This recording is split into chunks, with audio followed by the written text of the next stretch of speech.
Hey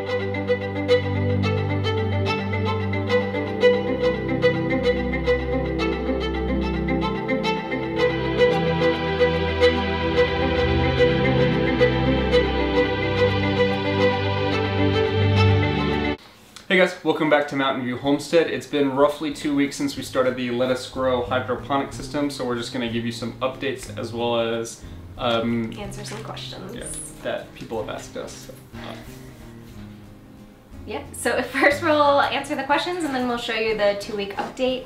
The first question we got was about if you have cats. Right, and so one of the main concerns was like if cats climb on it or pull up the plants or any of that. Or knock it over. Right.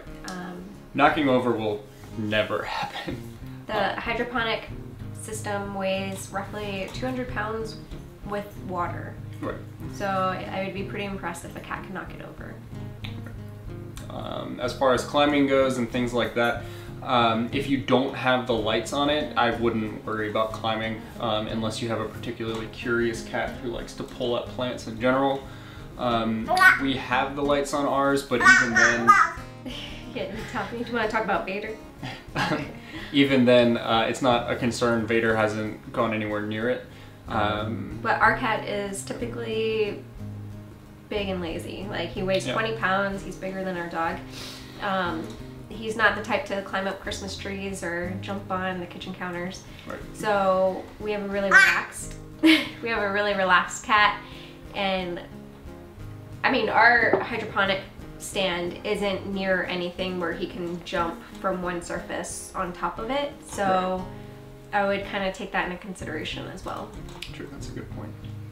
Next is accessories. Right. I think we forgot to mention we have that black mat, which we'll show you after we show you the update. We bought that off Amazon, and it was recommended on the LettuceGrow website, and we weren't sure if water was going to come out of the farm stand, so we went ahead and got it because we have wood floors and didn't want to do damage just in case. There is some overspray from when you set everything up and turn the pump on. Without plants in it. Right. Once you put the plants in it, there really isn't much, but it's more of a precaution for when you're doing stuff with the water. You do have to check the pH and everything fairly regularly, so it just safety. Yeah, and we're gonna post the link to that mat in the description below. Yep. We also considered doing the wheelie dolly. Since the station weighs about 200 pounds with water, you want to get one that's strong and big enough for the farm stand, so I can also link what we would get if we chose to get it. Right, and that one's rated for I think 400 pounds. Yeah, I think we're gonna avoid the dolly for now just because Owen is moving and I don't want him pushing the farm stand around when... Okay, you want to say hi to everyone? Say hi. We don't want him pushing the farm stand around or running into it with his Batmobile, so we are gonna let it stay stationary. Right. And especially we're thinking of doing a trellis behind the farm stand, so anything with runners and stuff will go up it, which might also be something you take into consideration with your cats. Oh, that's a good point. We do have peas that are starting to take off, so... And strawberries. Right. Oh, I didn't know strawberries needed a trellis. Yeah. Telling Daddy about strawberries. How they have runners. So next is maintenance. On the LettuceGrow farm stand app, it alerted me when we had to do our weekly maintenance. So it was a scoop and a half of part A and B, and then you redo the pH testing. So you have the weekly maintenance, and then there's a quarterly maintenance where you want to do what they call a restart or reset, and that you would empty all the water out, you scrub inside the machine, and then redo it all, and maybe get new plants and stuff. Yeah, it's pretty simple. It comes with a little stirring stick, and then the pump itself helps stir everything, so you don't really have to worry too much about that. But yeah, so without further ado, let's go ahead and show you the progress. It's actually been amazing for only 2 weeks.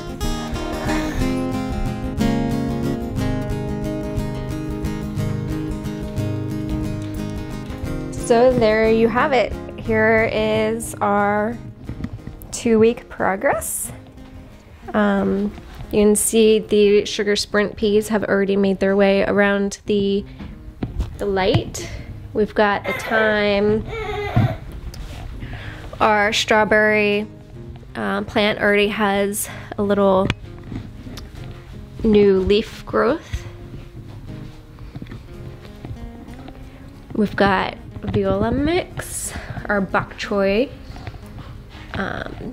We have arugula, tatsoi, baby lettuce mix, and then the butter crunch. We've got calendula, garlic chives.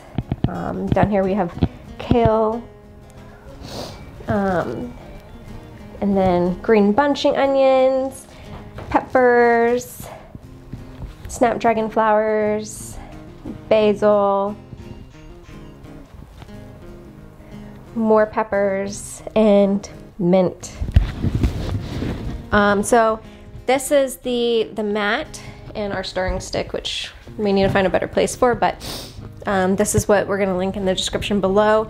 It does have a lip on it, so just in case we weren't sure how messy the water would be, and there's nothing. And then we're using this old male holder for a trellis. So we're gonna go ahead and move our we're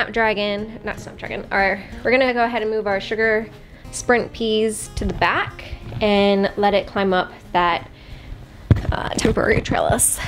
The only other thing I would kind of want to do as another like safety measure, like the mat with the water, is maybe come up with a box or a way to organize these wires so that there's no chance of any moisture or water getting in the electrical stuff.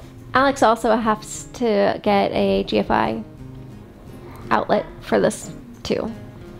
Oh, right. Yeah, it's supposed to be on one of them, isn't it? I think so. Okay. So yeah. So another thing was the sound. It was really loud for the first week and a half, I would say. But I think as the plants have grown, either that or we're getting used to the sound, it is kind of adding like a little bit of a sound dampening. Wouldn't you agree? Yeah, it gives it a bit of a muffle. So like, I don't really notice it turning on anymore. And also, I think what they said was it does take about a week for your plants to adjust to the machine. So we didn't really have that much growth the first week. This growth is mostly from the second week. So it kind of just exploded after the first week because they got adjusted and everything. And then there's like troubleshooting if your leaves and stuff are changing colors. You want to probably play with how often you have the pump on to water it and how often you have the lights on. But yeah, I think that's it. Cool. We will probably continue giving updates along the way. We absolutely love this. Like, I can't believe like everything's survived. It's so easy. Like, you literally set it and forget it, and then the app alerts you. It's a weekly maintenance thing. So, I don't know, Alex. Like, I've never been able to keep indoor plants alive, and this is insane. Yeah. And I think we're ready to make our first salad. Yeah, the lettuce is exploding. We've got some arugula as well. There's at least enough to throw it in a sandwich. Yeah, or a small smoothie. I don't know if you put lettuce in a smoothie, but... You put spinach and kale, so I don't see why not. It's a Yep. green leaf. We're not growing spinach though. I forgot to get spinach. I wanted spinach, but I panicked. Yeah, all right. we'll keep you updated. Let us know if you have any questions. But yeah, we highly recommend it. Not sponsored by LettuceGrow Farmstand though. Would like to be, but we're not. Alright, see you guys on the next one.